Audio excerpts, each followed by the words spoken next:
Halo, selamat datang kembali di channel United Identity, channelnya fans Manchester United yang selalu berpikir logis dan sistematis. Euforia tetap jalan, tapi kehidupan di depan sudah menanti. Jangan lupakan itu. Di hari Minggu besok kita akan menghadapi Wolverhampton ya di Old Trafford. Di pertandingan terakhir kita kalah ya sama Wolverhampton 0-2 ya. Di mana pemain Wolverhampton Matheus Cunha waktu itu menjadi bintang, dan Wolverhampton itu juga pakai 3-4-3 dengan pelatih barunya kan, si Vitor Pereira, orang Portugal juga. Kemarin sudah dilakukan press conference, kan sempat di interview bilang bahwa sepertinya di liga ini mungkin akan main pemain-pemain muda. Tapi di press conference yang mengenai Wolves, pertandingan lawan Wolves yang habis pertandingan lawan Lyon itu langsung dilakukan press conference. Ruben Amorim sih mengisyaratkan sih ya nggak semua pemain muda juga langsung jadi starter gitu loh. Karena menurut Ruben Amorim ya kan lu juga harus lihat pemain mudanya siapa aja.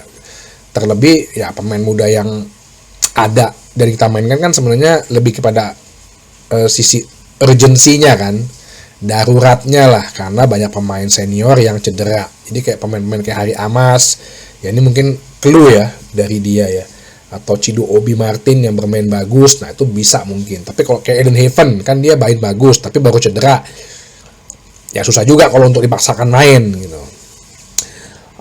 Ditanyakan mengenai Wolves itu sih dia sebut mengenai Matheus Cunha. Terus kan wartawan mancing, wih gila sebut-sebut Matheus Cunha nih, ada apa gitu kan. Ya cuman dia bilang ya gue cuma kasih contoh, karena yang gue inget itu Matheus Cunha bisa mencetak banyak gol. Apakah ini kode untuk merekrut Matheus Cunha di posisi nomor 9 yang pernah gue bahas? Kalau di Wolves dia kadang-kadang menjadi false nine atau menjadi left winger, tapi kalau di Brazil dia bisa di striker. Kemarin juga diberitakan bahwa kenapa sih si Mazraoui sama Lindelof cedera? Enggak, ternyata Lindelof sama Mazraoui itu ada family issue, ada personal issue. Makanya mereka sejak habis babak pertama tuh katanya pulang. Nggak tahu ada personal issue apa, ada kriminal kah atau apa. Nih kadang-kadang kesel juga nih sama apa namanya geng organisasi kejahatan Manchester gitu kalau memang ini terjadi ya. Maksudnya kemarin ada yang bilang juga tuh di mana, di pas gue lagi reaksi pandangan mata, kayaknya Onana stres pang, istrinya lagi itu kena todong apa kena rampok gitu. Gue kadang-kadang mikirnya ini organisasi kejahatan Manchester United nih agak sedikit ini dong gitu. Jangan pemain-pemain Manchester United gitu yang dijadikan objek kejahatan gitu loh. Yang lain aja gitu. Kan dulu di Maria juga gitu kan, gara-gara rumahnya dimasukin rampok kan. Nah ini yang menurut gua faktor-faktor non teknis kayak gini nih yang suka mengganggu gitu. Ditanya juga mengenai Andre Onana kemarin di press conference. Dia bilang sih he did very well ya. Dia melakukan permainan yang bagus, he did the good games, dan gue sangat seneng ya dengan dia, karena ini adalah momen yang berat sebenarnya buat dia, tapi dia bisa maju, bisa bergerak maju gitu, bisa untuk melewatinya lah. Apakah ditanya nih, Chido Obi Martin yang nggak lo pasang di Premier League, lo akan kasih kesempatan nggak lo mainkan di Europa League, akan lo mainkan di Premier League? Ya menurut dia sih bisa aja, karena ya harusnya sih ya gue kasih kesempatan. Nah untuk pertandingan besok ya, kita ini kan butuh 2 poin ya, untuk kan gue udah bilang untuk mencapai lolos dari degradasi kita butuh 2 poin. Tapi di satu sisi sebenarnya kita dengan peringkat 18 Ipswich itu udah beda 17 poin sebenarnya. Kalau Ipswich kalah aja sekali nih, terus kita tetap kalah, kita masih tetap udah pasti kita lolos degradasi.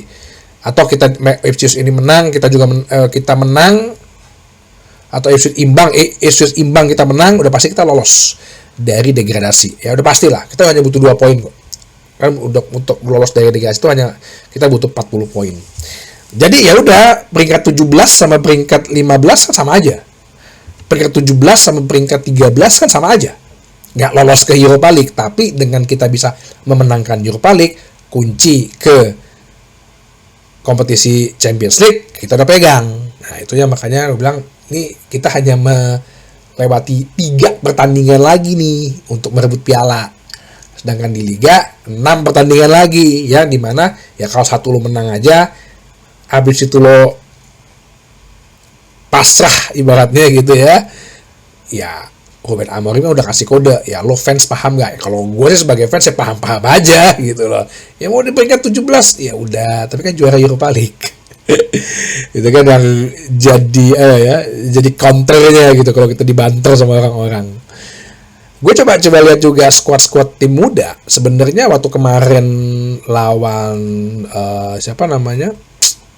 lawan Olympique Lyon, beberapa pemain muda seperti Jadon Kamson, Kukonki gitu ya, Jack Mulhouse, itu kan masuk dalam squad. Apakah ini bisa dipasang? Bisa aja, tapi gue rasa belum dulu menjadi starter gitu loh. Ya pemain-pemain yang masih seger bisa lah dikasih kesempatan gitu untuk menjadi starter. Kayak kemarin si Mazraoui dan Lindelof, gue rasa bisa untuk dia dimainkan dari awal. Oke. Wolves sendiri sih mungkin agak lebih lebih ngoyo ya, dia akan lebih niat bermain, karena ya dia sih sebenarnya kalau gue lihat dari dari klasemen ya, ya dia sih masih bisa, kesempatan dia untuk lolos dari degradasi sih gue yakin dia 50% lolos gitu ya. Tapi sekali lagi ya, ini masalah gengsi. Kadang-kadang kalau pemain-pemainnya Wolves ini niat banget mainnya, bisa menggila hanya untuk membuktikan supaya ya kan pasti ada punya keinginan pribadi kan. Ya gue pengen dibeli lah sama klub lain, gue udah bosen lah di Wolves ini. Dia sama Wolves itu sekarang beda 14 poin kok. Cuma kalau dia bisa melewati Manchester United kan atau Tottenham kan bangga banget. Jadi kalau untuk menurunkan pemain-pemain muda, ya gue fine-fine aja. Terus dengan 3-4-3 semakin mematangkan apa yang menjadi sistem Amorim, semakin mematangkan sehingga para pemain-pemain semakin paham dengan sistem itu. Ya udah, mainkan aja lah para pemain-pemain muda ini, tapi diracik juga atau dikombinasikan juga dengan pemain-pemain senior gitu. Kalau prediksi gue, ya nggak apa-apa, kiper lo pasang aja lah Atal Baindir, Tom Hinton juga nggak apa-apa. Pasang Atal Baindir. Mungkin untuk back, karena kemarin ya gue rasa sih Casemiro sama si Lindelof itu bisa untuk dipasang. Lenioro, Harry Maguire gue rasa tuh diistirahatkan. Luke Shaw juga jangan langsung dipasang depan. Gue gak tau Johnny Evans ini bisa udah main apa belum. Cuman kalau gue lihat kayaknya mungkin ya, kalau misalnya gue mau ya pasang Lindelof. Eden Haven kayaknya karena baru cedera ya. Mungkin si Kukonki ini coba kita pasang ya, dia defender tinggi 196 ya, 190 tingginya. Gila, tinggi amat nih anak. 196 men. Umur 17 tahun. Karena dia udah berapa kali kan dia selalu ikut tim latihan utama. Pasang aja Godwin Kukonki. Untuk back satu laginya, gue rasa Johnny Evans kalau emang udah bisa fit, bisa dipasang untuk sebagai starter ya. Atau ya Mazraoui kembali menempati posisi itu. Kemudian untuk di tengahnya, wingback kanannya kayak Diogo Dalot kan kayaknya sepertinya si siapa namanya, Ruben Amorim mengisyaratkan untuk Diogo Dalot. Cobalah di wingback kiri Hari Amas, mungkin kanannya ya kalau Johnny Evans bisa main, kita pasang Mazraoui di sebagai wingback kanan ya. Terus untuk tengahnya Casemiro, Ugarte, Bruno bisa kita istirahatkan dulu. Coba aja lah pasang Christian Eriksen dan Toby Collier, biar di depannya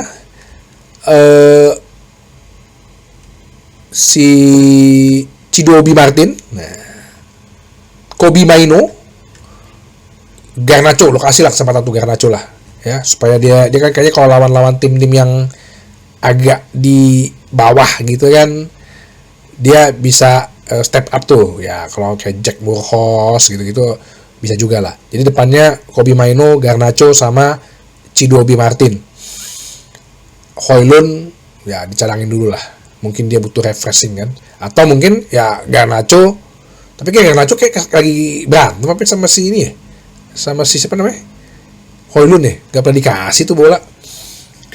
Jadi Kobbie Mainoo, Garnacho dengan Chidobe, atau ya lu pasang aja Mason Mount dari awal. Jadi Mason Mount, tapi takut cedera ya, Mason Mount, Kobbie Mainoo sama Højlund atau Chidobe Martin. Nah, jadi dengan rotasi pemain ini kita harap bahwa kita bisa punya pemain-pemain yang fresh dalam menghadapi Liga Eropa, karena setelah Wolverhampton kita akan tandang melawan Bournemouth. Bournemouth ini juga pasti susah karena mereka lagi ngejar spot Liga Champion. Beda 3 poin doang. Beda 6 poin ya. Beda Bournemouth itu beda 7 poin sama Manchester City ya. Gue yakin dia juga pasti akan ini. Baru tanggal 2 Mei-nya kita ketemu berhadapan dengan Atletico Bilbao, kita tandang dulu. Wah, ini sih sebenarnya keuntungan sih kita tandang dulu sih ya.